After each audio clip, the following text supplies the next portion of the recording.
By the turn of the 20th century, the United States had proved that it was essentially opposed to properly protecting and supporting Black Americans.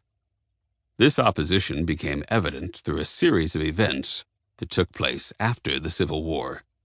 By the war's end, the Emancipation Proclamation, which was issued by President Abraham Lincoln on January 1, 1863, marked the beginning of the end for chattel slavery in the United States.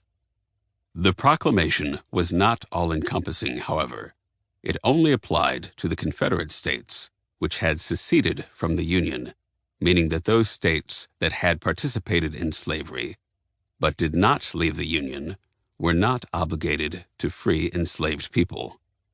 Texas, where the proclamation should have applied, did not even recognize this liberatory order until more than 2 years later, on June 19, 1865, a day that is still celebrated by many Black Americans as an Independence Day called Juneteenth.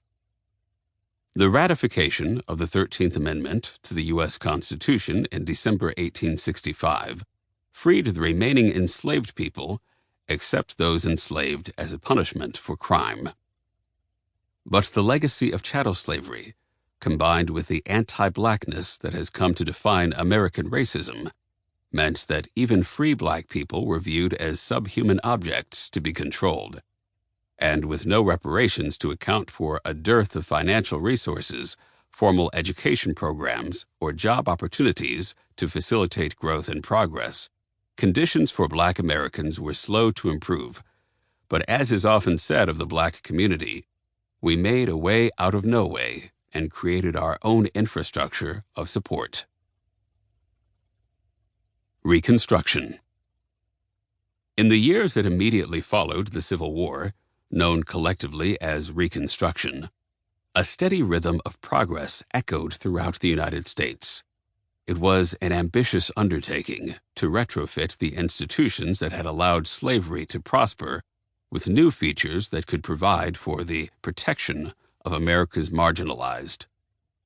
The Freedmen's Bureau, which was first established by President Lincoln in 1865, worked alongside Black people across the South to build schools and replace the system of enforced illiteracy with literacy programs.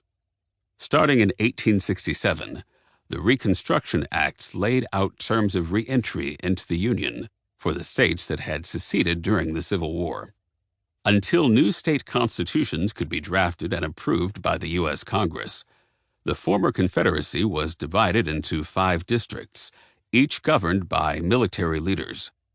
Laws were also established to allow men of all races, with the exception of former Confederate leaders, to participate in the creation of those new constitutions. Further protections were enacted in the form of the 14th and 15th Amendments. The 14th Amendment defined an American citizen as any person born in or naturalized in the United States. This amendment also overturned the U.S. Supreme Court's decision in the Dred Scott case, 1857, which had ruled that Black people were not eligible for citizenship.